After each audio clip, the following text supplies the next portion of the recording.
Oh, last time, I don't know. There was a glare he was telling us about. Who was Brett? Yeah. We'll eliminate as much sunlight as we can. Oh, it's these. It's the lights. Oh, really? Well, we can take them down. Darhan, will you flip that switch? Yeah.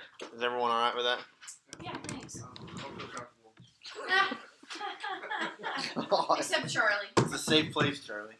Okay, so the only thing we're getting glare right there. So if we can put something. So is it me that's getting in the way? Oh, No, it's the the other lights way. back there. The other way. There we go. Does that help? Yeah, angle it. Maybe Brett. Oh, you didn't? There you go. Super awkward. Technology is so What we should do is pathetic. That would really get him. You say you did what now? Yeah, that's pretty good. Is that all right? I'm sure that wouldn't bother him much either. See, text him. Make sure he can Only for see. a minute. Are we live now? Yeah. Okay. Is everyone see above my computer and me? Hey, text us if you have any. If you need us to do anything, just text me and we'll make an adjustment. Obviously, the screen resolution isn't going to be great, but you can kind of see generally where stuff is. So. It is a Mac. All right. I have, so today we're going to talk about comping a house properly.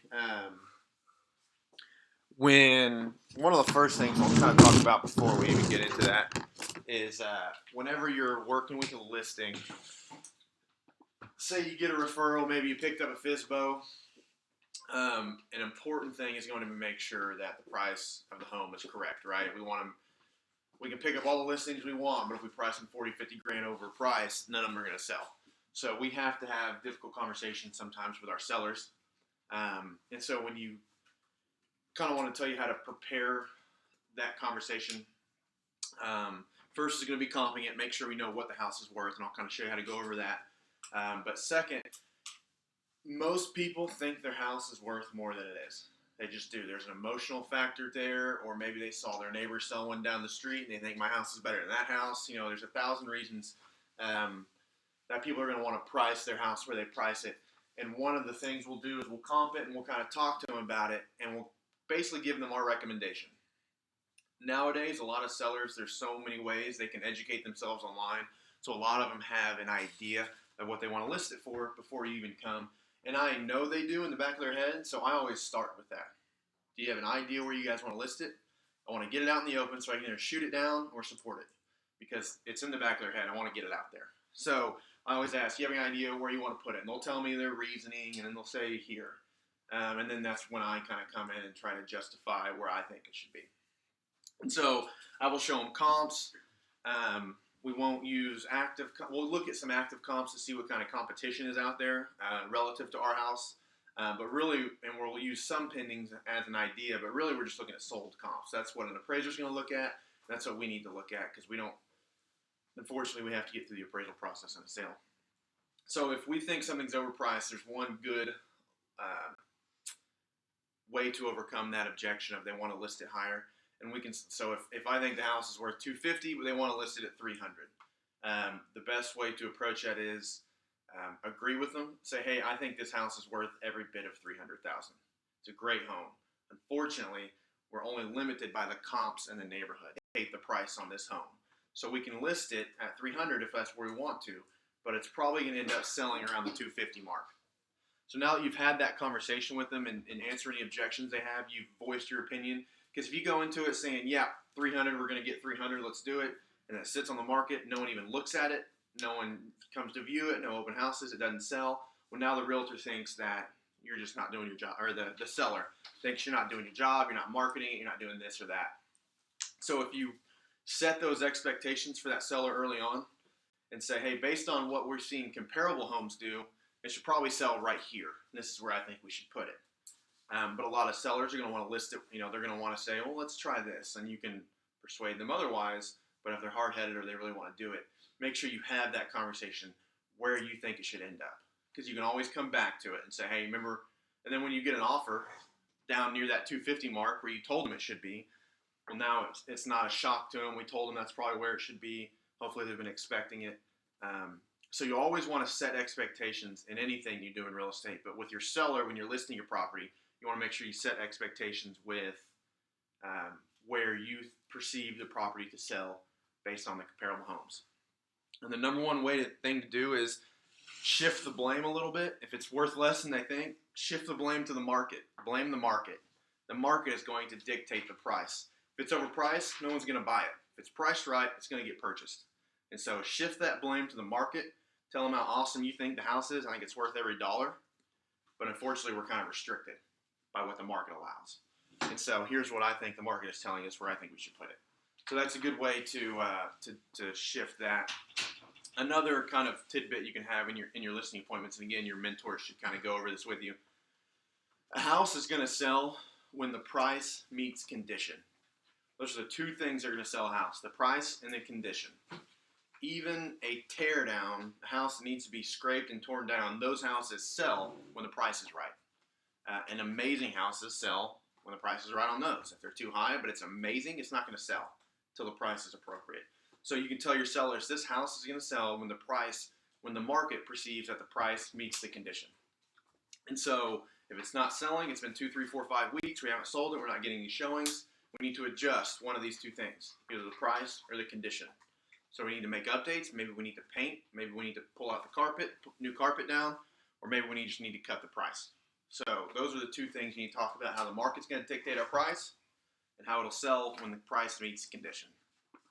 Any questions on that? Any examples, scenarios? Let me tell a story real quick, because I had a house this week where I took some clients to look at a particular house not far from here in the Central Park area.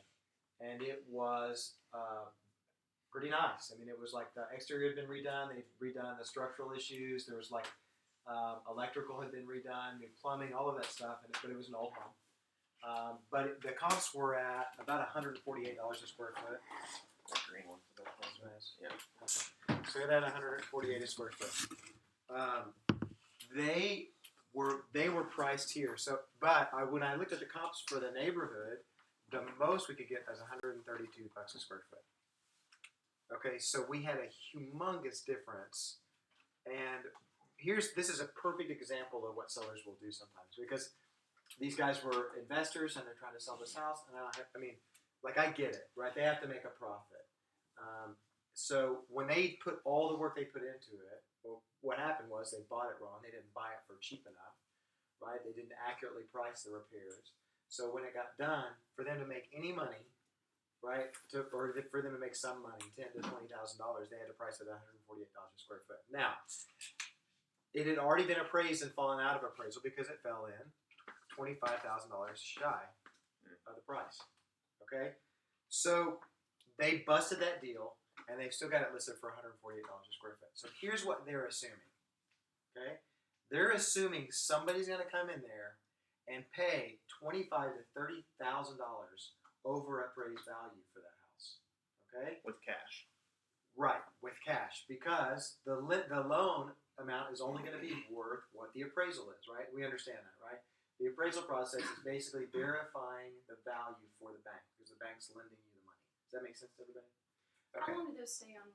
Is it 12 Depends on the months? loan. It depends on the If loan. it's FHA. Yeah, FHA 6 is months. 6 months. 6? Okay. Same with VA. VA is 6 months. And conventional, you can get as many as you want. What if Right. they put in like 50% down or Okay. a large amount Thanks. of down? Well, still, I mean, it just depends. They'd have to agree. rework the loan, Yeah. right? Because if they're bringing $50,000 down, and let's say that's 20%, right? They're going to have to make it a 10% loan to pay that cash over appraised value. But I just want to look statistically at this house. By the way, this house was like $270,000. Central Park. Brett's surprised. Okay. Brutal. So it's $270,000. So we have to think about our available buyer for that house. Okay, who's our available buyer? Second, maybe first and maybe second time home buyers. Right, it's a 4-bedroom, 3-bedroom, 2-bath. Okay, so first or second home buyers. All right. By the way, who in this who in the world, right? What percentage of people have $25,000 to $50,000 in the bank? Less now that oil's down. Yeah, right. Exactly. A Used to very be a small, lot. a very That's small 4%. amount. Yeah. I mean, yeah. What would you say? Percentage of the less than marketplace that 4% has that? probably. Let's just say we'll say it's 4% of all people have that much money. Have $25,000 in the bank. It is. It's reality.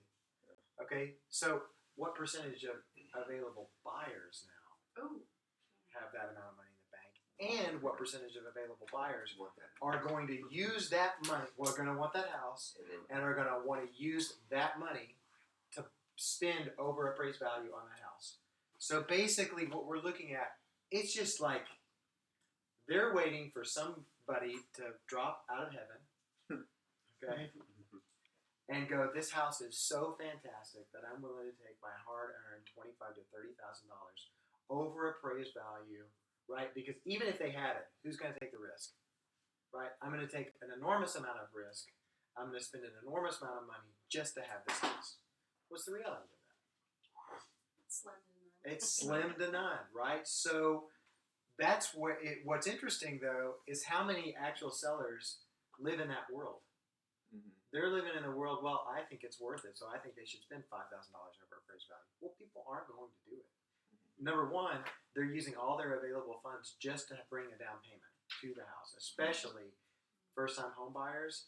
I want you to think about your $150,000 is the average sale price. So how much money does somebody have to bring? $5,000? Okay. So think about your first-time home buyer. It took them a lot of work and effort and savings to even just save that $5,000, right? If they're making $40,000 to $50,000 a year, And $5,000 is a lot of money, I'd say 75% of buyers need closing costs assistance. right? So They have down only payment, have, but they don't have so they closing only costs. have down payment. So if people think that people are going to pay over appraised value, they're not living in reality. Yes, sir. I got two questions. One of them is, I mean, it's clear to us what the problem is here for this seller. Yeah. How do you take the conversation that you just had with us and present it to the seller Yeah. so that it's soft enough for them to accept the reality of it? Right. And then typically, how long does it take the seller to, this is the second question, how long does it take them to come to a full awareness and acceptance of what reality is? How many days on the market, for example? How do we measure that? What's the typical? So Blaine, by the way, Texas, Blaine's question was, how do we communicate to this seller in a nice way? And then the other, what was the second question? How long does it take them before they come to How- awareness and acceptance? Of How what long the does it reality take them is? to accept reality? So here's what you have to communicate to your seller. And I can pull up an email real quick that I sent to a seller. Yeah. Whenever, and another thing is, whenever you're about to have a conversation with someone that is adverse against what they want, always ask their permission to be honest first. Can I be honest with you? Can I be blunt with you? Can I be honest with you? Because it softens the blow a little bit, and now they give you permission to tell them how dumb they are, right? So always have that. Because you want me to be honest with you, right? We want to sell the house, right? That's the goal. Okay, well, here's the reality. And blah, Okay, blah, blah. so here's what I said. Kevo. With this particular house, and it was in a historic neighborhood. I said, thanks again for the opportunity to serve you guys. I'm attaching a checklist, seller's guide, and comparative market analysis so you see where I'm coming up with my suggested sale price. Ultimately, the price is your decision. So I'm okay with whatever you decide. Wherever we price the home, I'm looking at showings and offers to determine whether we're hitting the right price for the market. Okay? Showings and offers. Okay? That gives showings and offers gives us our basically where we are in the market. Okay, because we're gonna have professional pictures, right? Everybody's gonna have professional pictures done. Call Charlie, have your professional pictures done. But the deal is we don't know where the market is, right? We need to do all the things right before we get there. Professional pictures is one of them because that's where people shop for homes. Okay, but showings and offers. So how many showings are we getting a week? And how many offers do we get from those showings? So that's what we're looking to determine where they're priced at. Because if they're priced right, they're going to get showings and offers. Okay? What if they get showings but no offers? Okay, the other two things, and then, And then I said, so I'm looking at showings and offers to determine whether we're hitting the right price at the right price for the market. When price and condition meet, the house will sell, which is what Brett said. When price and condition. So I just said, I think we're looking at 129,000 in its current state. The more items completed on the seller checklist, which I attached here, the higher we can go. At the top of the market, you're looking at approximately 145,000 or $115 a square foot. Again, this is very much in flux. Comps in your neighborhood are all over the place. So whenever you give me the green light, we'll schedule professional pictures and begin the paperwork. Reference the seller's guide for everything you need to know about selling your home. And here's another thing you said. We're in this together. Okay?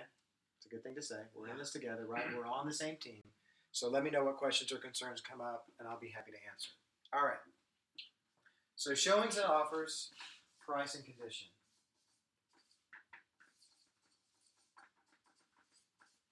Okay, these are the only things that matter. If we've done everything right, that's it. So everybody gets like, okay, why isn't my house selling? Okay, here's where we're gonna go. These are my questions. I'm gonna, hey, how many showings have you had? How many offers have you had? And do the price and condition meet?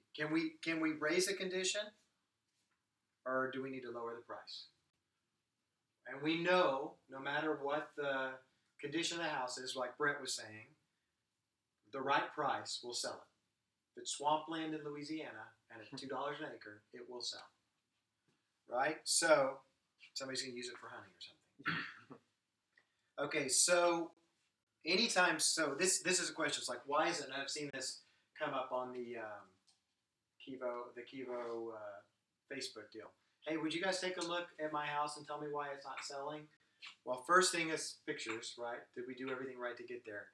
But here we go. How many showings? How many offers? Price and condition. Now, if you set this up right with your sellers and set their expectation, then they already know the answer. It's not you that's telling them what the price of their house is. The market's telling them, right?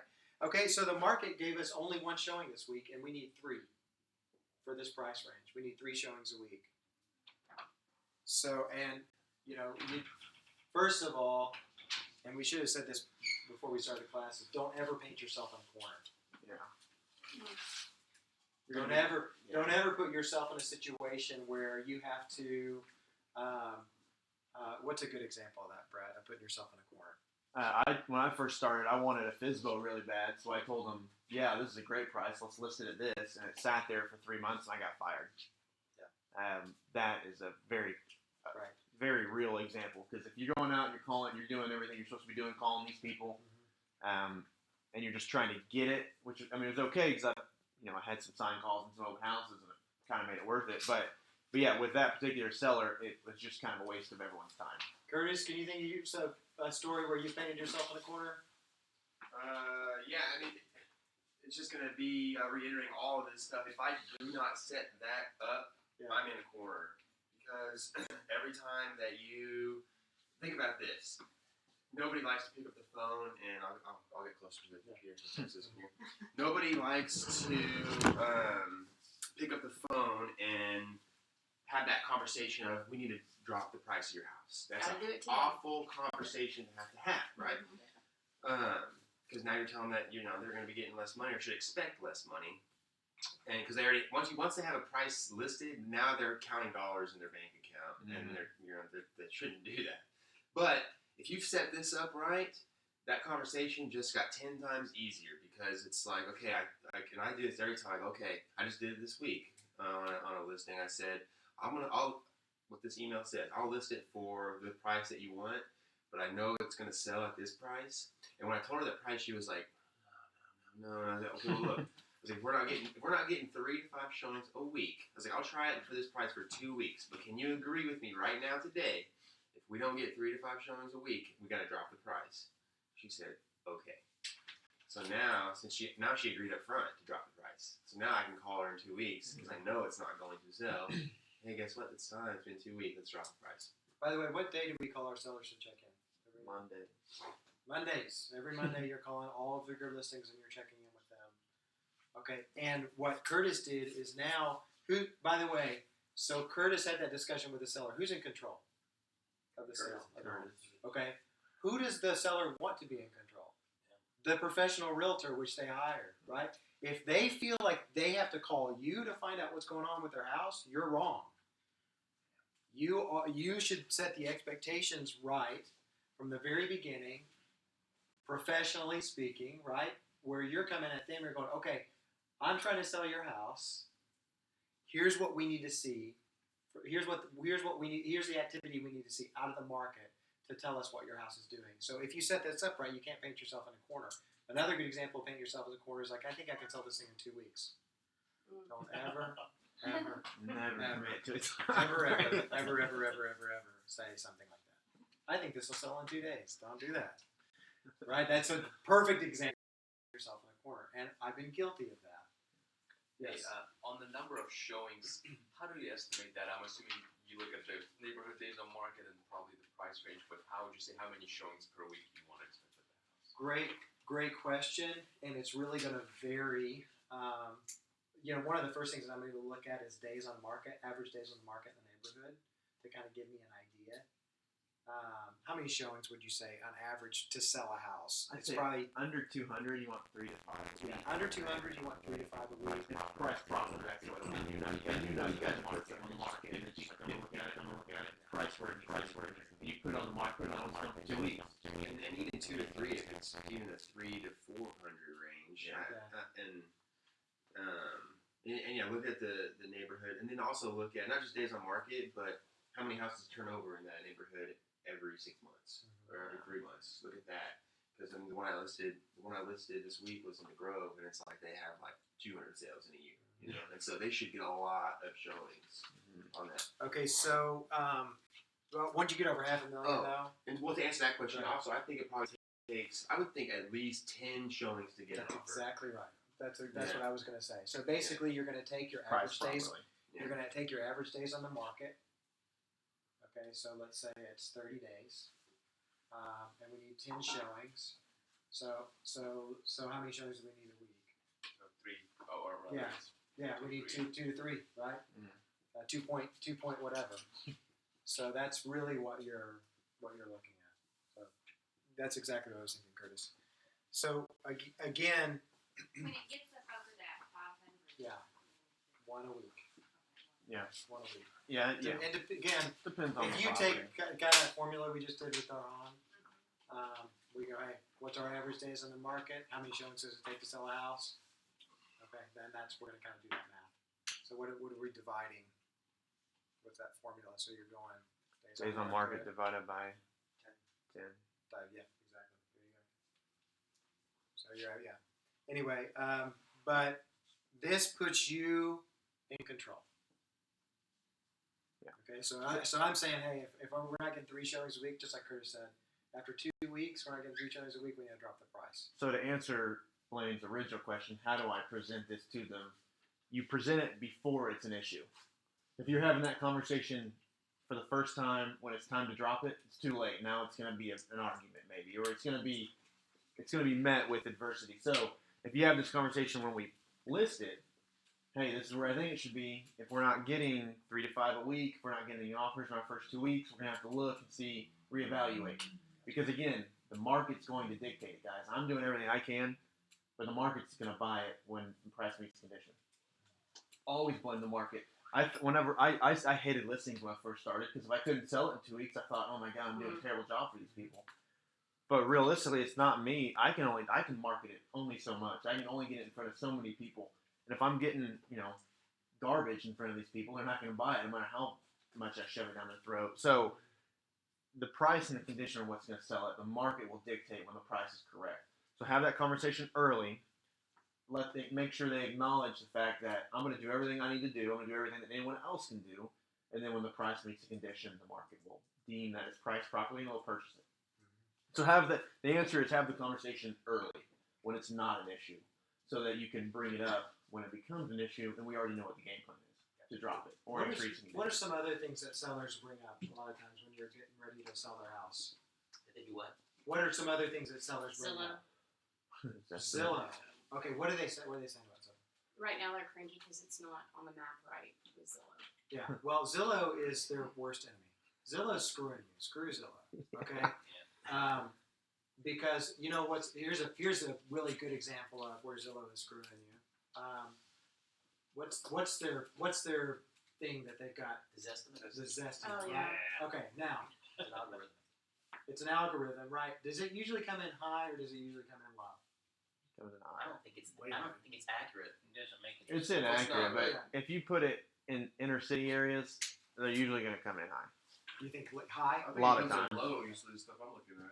I'm going to say most of the time. I've seen them more Come in often than low. not come in low. Oh, okay. Okay, so tell them forget about Zillow. Don't worry about Zillow.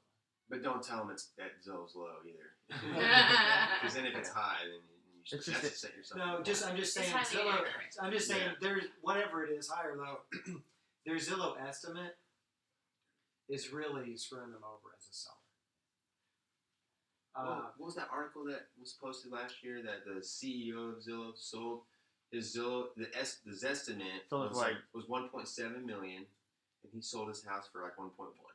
Yeah, it was like Something. $500,000 less Yeah, than his something estimate. I got this text from Jasmine last night. Hang on. It said, okay, so she took a picture of a Zillow deal, and it says Zillow predicts these home values in the zip code 73106 will rise 1.8% next year compared to a 2.8% rise for Oklahoma City as a whole. I don't know how they came up with that. All right. Among 73106 homes, this home is 196.3% more expensive than the midpoint and is priced 122.6% more per square foot. Okay, now did Zillow really help that homeowner? Just completely screwed him over. Yeah. So Yeah, because buyers look at it and they think Zillow's right. yeah.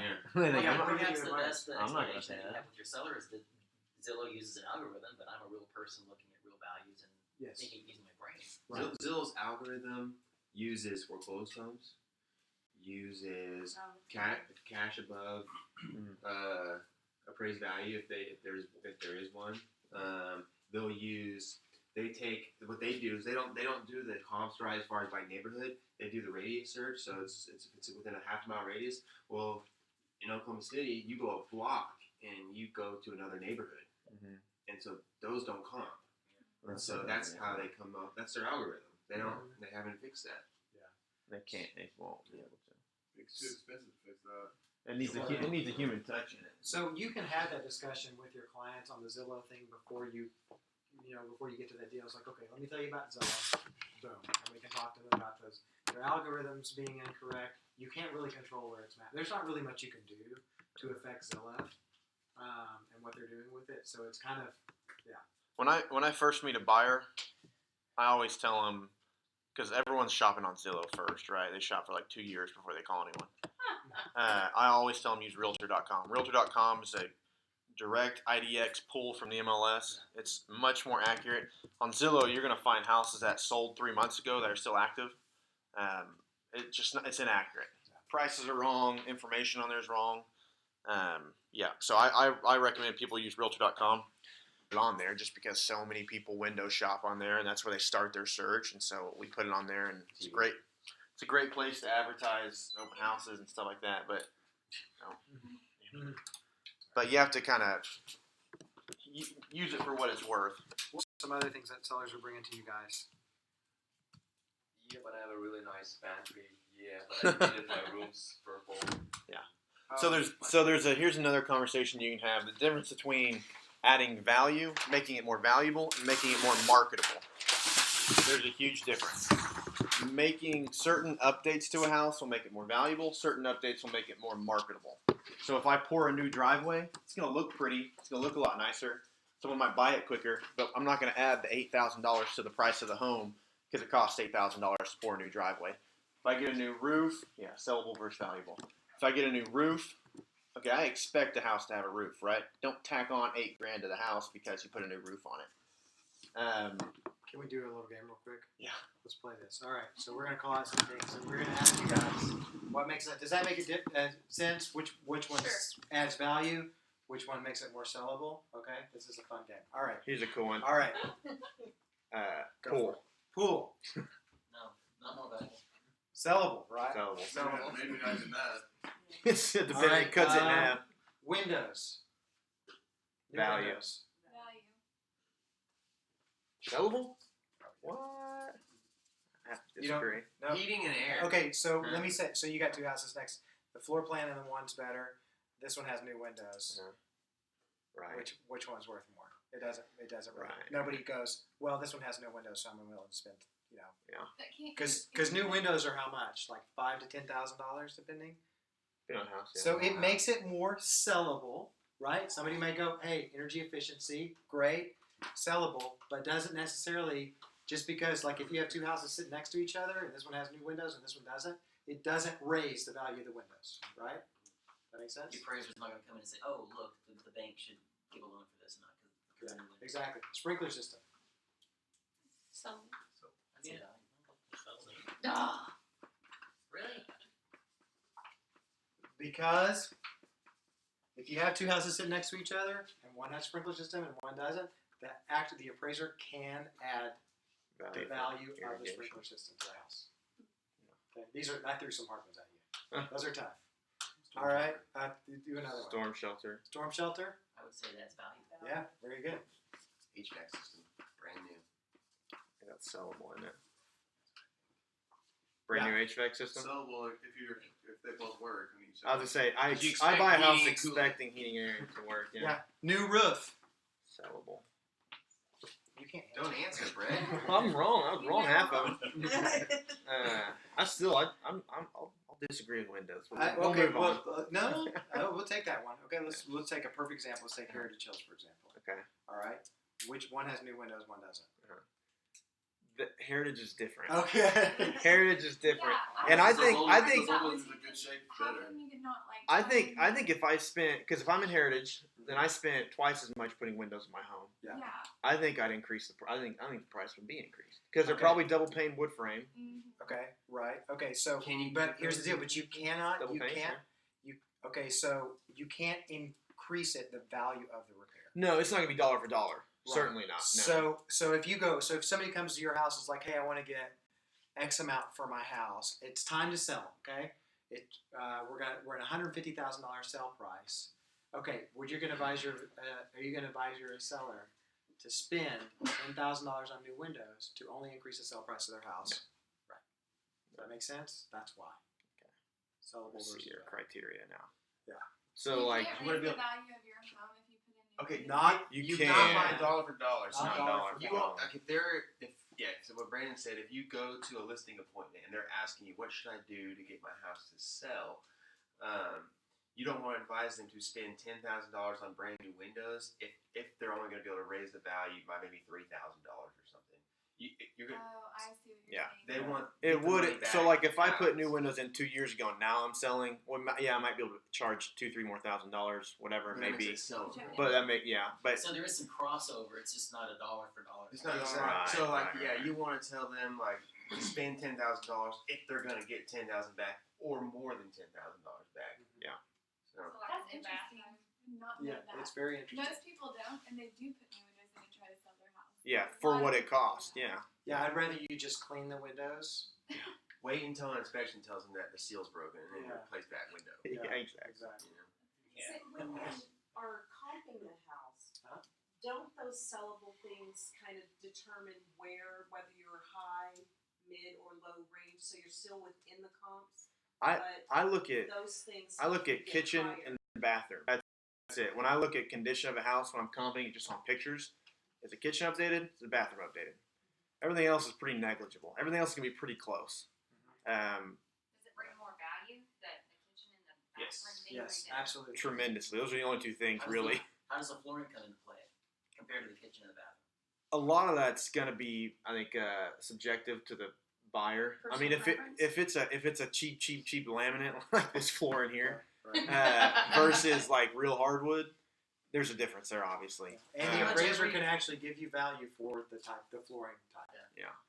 Pretty much every professional flip job I've come across as a FISBO, they've got a hard surface, brand new hard surface in the living area and the dining area, and they've got cheap builder's grade, brand new spanking carpet in the bedrooms. Yeah. Okay. And it's almost like they know that the buyer's going to pull up that carpet and replace it with some nicer carpet or a hard surface, but it's they always put down brand new builder's grade carpet. It doesn't. Oh yeah, on builders, but like an existing home, if they if they need to replace their floors, and if they tell you like, I feel like the buyer's just going to want to come in and pick their own floors. Let's give them a credit. Or let's let them come in and just take out what they want. We'll put it down. Well, the first impression goes a long way when a buyer walks into the house. So I always tell people too, just replace it so it's brand new. Even if they're going to replace it, if you feel like they're going to replace it, if you have brand new like even carpet in the house, it's going to make it a lot more sellable, or you're going to get a lot more buyers to put an offer in. So they put an offer, they're going to buy it, right?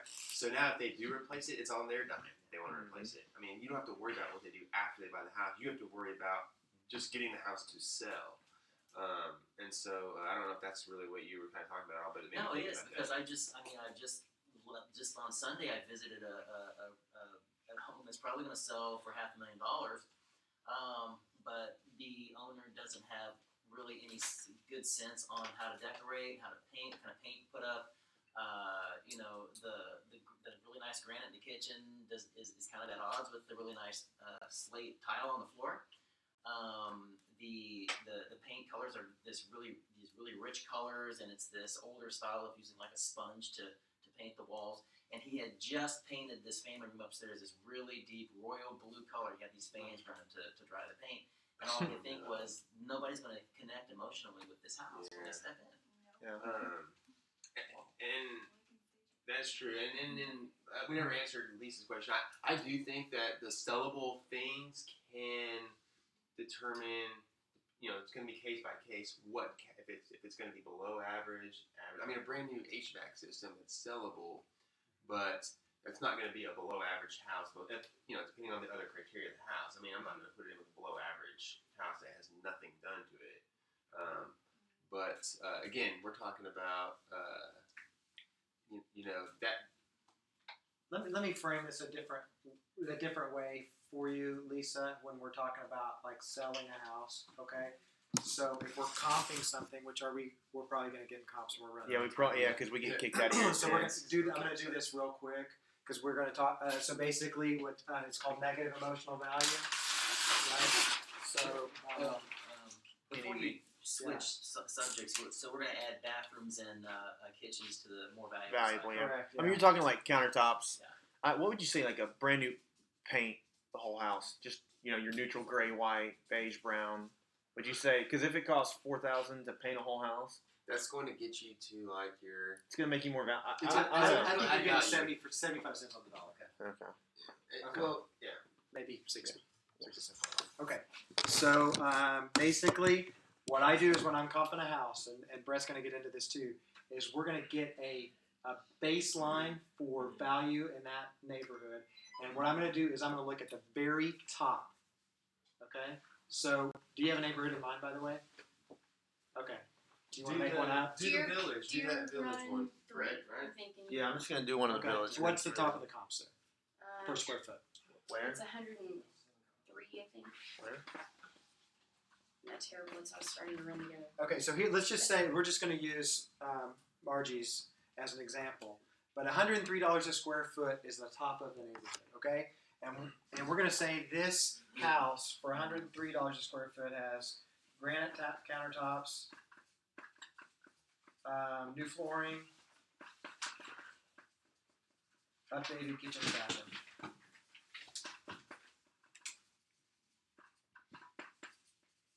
Okay. And we're going to say there's 2 or 3, and this is what's separating them from the rest of the comps, right? Is they've got those upgrades. Okay, so let's say we get to your listing, and it's and they don't have the granite tops, and these are valued at $2,500. The flooring's valued at, let's say, $5,000. Okay, basically, we're gonna say it's $10,000 here. Okay, what's created here is what we call negative emotional value. So if you walk in a house, right, other houses in this neighborhood are selling for this. You walk in this other house, basically it costs them double the price of these repairs of the value of the home. So if you don't have granite countertops, it costs $2,500 to put them in. Okay, but how much does the price go down? 5,000, right? You don't have new flooring. You got old, crappy carpet and flooring, and really dated tile. Okay, it's gonna come off the price $10,000. So that's what I do is when I'm pricing is I go, okay, what's the top and what doesn't match, and I take it off the price twice, and that's where really my sell price is typically going to be. Does that make sense to everybody? Okay. Well, are you ready for comps? Yeah.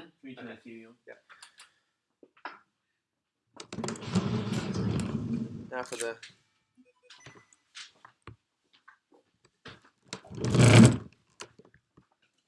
kind of go through this a little quicker than we normally do.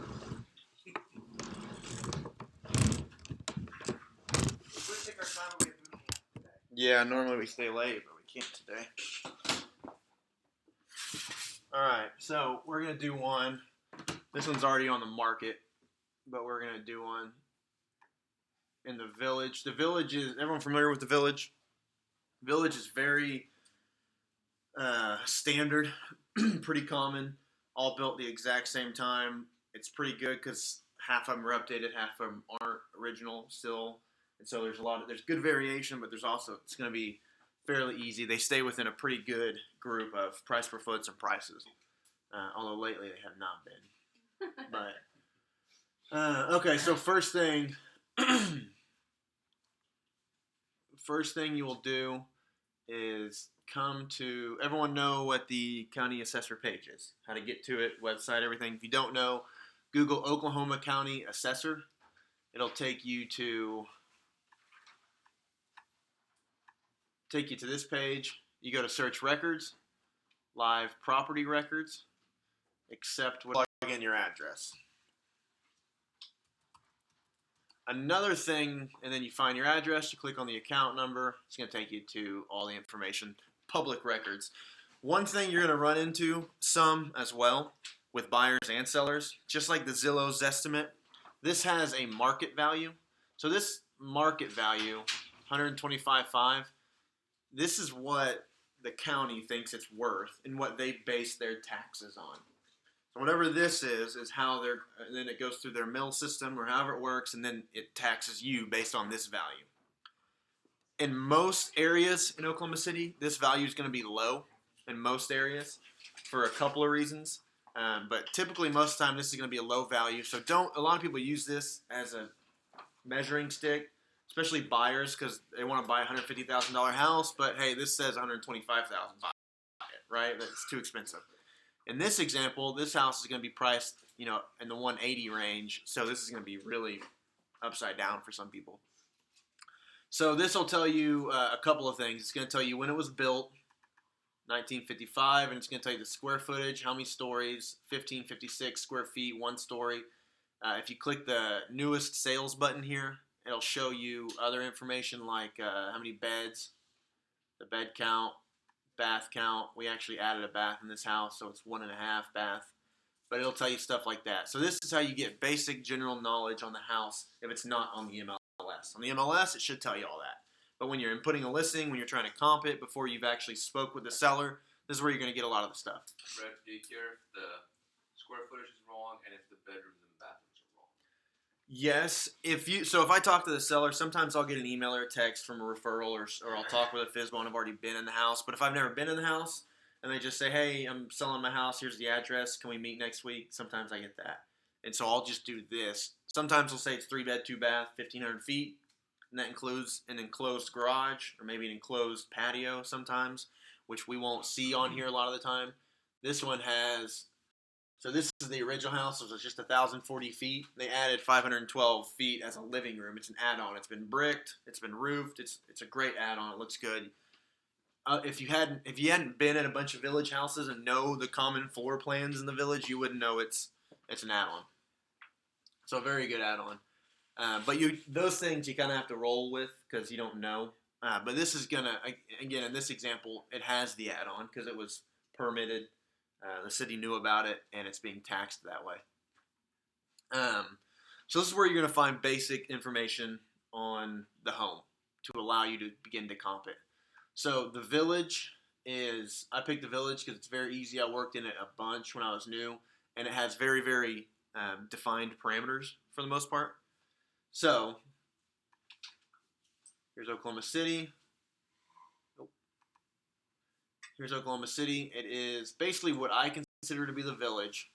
Is between May and Penn, and Hefner and Britain. This square mile right here. Now the village also bleeds west of May, and it bleeds south of Britain, and this tiny little pocket right here east of Penn. But this is the heart of the village. As you get south, the homes get smaller. There's a lot of 2 beds. As you get west, the homes get builder. There's a lot of 3 and 4 beds, over 2,000 square feet. There's new construction over there. There's a little new construction here too. But this is basically, that's the village. Village police department and courthouse and everything's right here. So I mean that's the village. So if I'm comping the village, make it real simple. Right there. So I'm just going to do a parameter search. Most appraisers have like a rule of thumb to go like 3 miles diameter, 3 miles radius. Yeah, they go out 3 miles from the property, and they can find comps that way. But in the village, like 75, 80 houses sell a year in the village, so there's plenty of comps. So we're going to keep it real local. Now we're going to pull our criteria to comp it. So again, I told you earlier, we're going to use pending comps to give us we're going to use active and pendings to kind of give us our bearings a little bit on what's active on the market and what's recently went under contract. But with pending homes, we don't know what the sales price is. We just know what the listing price was and that it went under contract. We won't know what the contract price was until it closes. So we can't really use those as a determiner, but we use them as kind of get our bearings. And then we use solds. Some people do it differently. I usually try to start. So this is a little different. So this house, the house we're comping is a flip house. Everything's brand new in it. Flooring, the kitchens, the bathrooms, the add-on, the sidewalks, exterior, paint, everything's brand new. So I'm going to try and get it as high as I can, reasonably can. So normally I would just go 90 days out and then go 180 days out if I wanted to find better comps. But since I know I'm going to try to stretch it as high as I can, I'm going to get as many as I can. Some appraisals will go all the way back to 365 days. But they're going to use one that sold 2 weeks ago over one that sold 9 months ago, even though the 9-month ago one was a better comp. Because this one sold more recently, so they consider it to be a better comp. So the more recent, the better. I usually don't like going over 180 days unless I'm really finding it hard to get comps or hard to justify their price. So I usually go 0 to 180 days. This is everything sold in the last 180 days. So we've got actives, pendings, and sold in the last 6 months. I go back to the assessor. Now I want to find square foot parameters. Houses that are comparable are going to be houses with the same beds, same bed count, the same bath count within half a bath, and about 15% greater and lower on the square footage count. 15%? About 15% is what I've been told by appraisers. So our square footage is 1556 for some easy math. It's going to be about 1,300 to 1,700 square feet, something like that. So our square footage, we're looking for houses 13 to, we'll say 1,750. Each time you plug in a parameter, in the bottom left, you'll see how many matches there are. So each time I update something, so if I take the square footage away, there's 87 comps. That's way too many. You want 6 good ones at the most. Other than that, it dilutes it. So you put it back. Now I've got 33 comps. So I kind of want to go down a little more. This is a 3-bed. Again, an appraiser doesn't like to comp a 3-bed with a 2-bed. And what we're trying to do here is find out what's the value of this home, right? So we have to look at it based on what an appraiser is going to look at it with. A lot of realtors see a 2-bed that's smaller, so it's a higher price per foot, and they think I'm going to use that price per foot on my 4-bed, which is 1,000 square foot higher, and you can't do that. They're just not comparable homes. Okay. So we have 1.5 baths, so we're just going to say 1 plus. So anything with over 1 bath, we're going to be comparable with. So we've got 26. Let's look at it and see what they look like. Oh, wait. So the village has some condos and new construction. So I'm going to click single family homes. I took one away, and I'm going to say built in the year 2000 or older. Didn't take any away. Okay. So we've got plenty of comps to choose from. Our house. Where is it? Oh, because it's sold. Take ours out. Brett, outside of what range as far as year built does an appraiser Usually 10 years forward and backwards. Is that what you guys say? I would not limit my. I usually don't, but if you're looking at like a house that was built in the last 5 years, I wouldn't comp one that was built 10 years ago or older. But you like again in this neighborhood, they're all going to be built from 50 to 61 or something like that.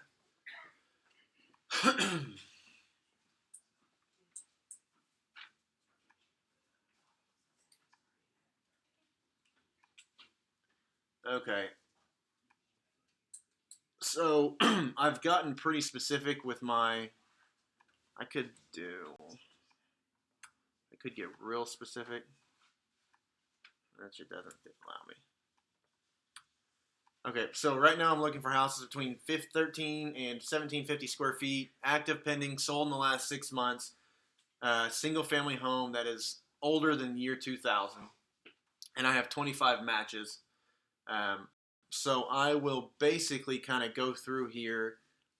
I know, so price per square foot is going to range from $72 a foot to $130 a foot in this neighborhood, which is a pretty wide variety. 130 seems very high. One thing you'll know is as you have a lower square footage, you can have a higher price per foot, and vice versa. If I have a large house, it's going to be a lower price per foot because neighborhoods have a price ceiling. I can't have a 2,000 square foot house in the village and charge $130 a foot, pay $250, $200 some thousand dollars to live in the village in this little parameter. So there are price ceilings in certain neighborhoods. So as you get a bigger house, you get closer to that price ceiling, you have to reduce it a little bit, your price per foot. So from here, usually what I'm going to do is just go through a few. I know what mine looks like. So here's the one we're comping. It's got brand new engineered hardwood floors.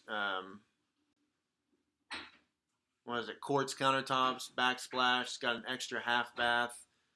That was the full bath. Extra living room with a fireplace. Updated half bath there. Indoor laundry room. A lot of houses in the village don't have the indoor laundry room. So a bunch of updates. So I know what mine looks like. So I'm going to basically go find some that I consider to be comparable to mine. So I know mine's updated. So I filter mine by list price per foot. I'm actually going to do sale price per foot. Or no, we'll do list price per foot. And so I'm just going to kind of go through them and see if mine's comparable to these homes. Okay, that one's not good. Appraisers won't use houses that don't have pictures either. If it doesn't have, like for sale by owner, an appraiser's going to discard this. Because what happened was someone just randomly input it. Randy Pratt. So Randy Pratt probably found the buyer for this home. It was a FSBO, and so he just input it. An appraiser's not going to use it because he can't verify the interior. He can't verify what it looks like. He can't verify it was arm's length. It was just an input. So he's not going to use that one. So they need some photos of the house. Yeah, so if you ever just input a house, make it look like realistic. Put a stupid little comments in there. Put 4 or 5 pictures in there. Otherwise, appraisers won't use it. A lot of people just put input for comp reasons or whatever. Appraisers throw those out. They don't even look at them. Okay, so the next one. This one's at 130 something foot, but it's 1369 square feet. This one has been updated in the last few years. Granite countertops, new paint, open floor plan, all similar. Okay, it's 10:01. So I'll crash course it here. So from here, basically what we're going to do is find homes in similar condition. So mine has quartz. Quartz and granite are going to be the same thing as long as you have a solid surface. Stone surface, it's going to be comparable. Find stuff with updated floors or original hardwood. That's desirable. Updated bathrooms. So I'm going to find similar homes and, pull a couple of them, identify some similar ones. And then you can do a couple of things. You can kind of look at them and identify a price that way. Or we have a tool down here in the actions called a one-line CMA. You click it and it kind of averages everything for you. So based on the active properties I pulled, an average price per foot in the area is going to be $117 a foot. And this is, I know that I can use that because I shrunk my parameters down to comparable properties. So I know $117 a foot is going to be average. I'm above average in my size. I'm right at average in my size. So we actually listed this property at $115 a foot. Puts it at $180,000. But again, we're slightly higher. So the average sales price of my comps for these is $173. And we went to $180 because it's one of the nicest ones on the market currently. So we tacked it on a little because the competition's nothing. But that's what we're going to do. We're going to go through. We're going to look at pictures on each one. We're going to look at comments on each one. Should take you 15, 20 minutes to comp it once you get more accurate and better at it. But you're going to look at pictures, read about it, find similar homes on it, capture those homes, run your CMA. It'll give you averages and numbers. One thing you want to stay away from is if your average is 117 a foot, but I am 1,000 square feet taller or bigger than the average homes, I can't use 117 a foot. I'm too large. I'll be way over the average sales price. You have to be near your average sales price and your average price per foot at the same time. That's important because a lot of people just think, oh, price per square foot, that's all that matters. Appraisers don't even look at price per square foot. They only look at average prices sold, and then they make different comparisons and pull away from. But that's basically how you're going to do it. One of the important things that I kind of wanted to relay was our criteria. Again, we want to use the exact same amount of beds, the exact same amount of baths within a half. So if it's a half bath, if it's a one bath, we can use 1.5. And we want to use about 15% variance in the square footage. That's going to give you a comparable house. Within that, then you can kind of look and start comparing your houses to the other houses on the market and determining a price that way. Brett, what if you're in a pinch and you have to start looking at variables like 1 level, 2 level, 1.5 story?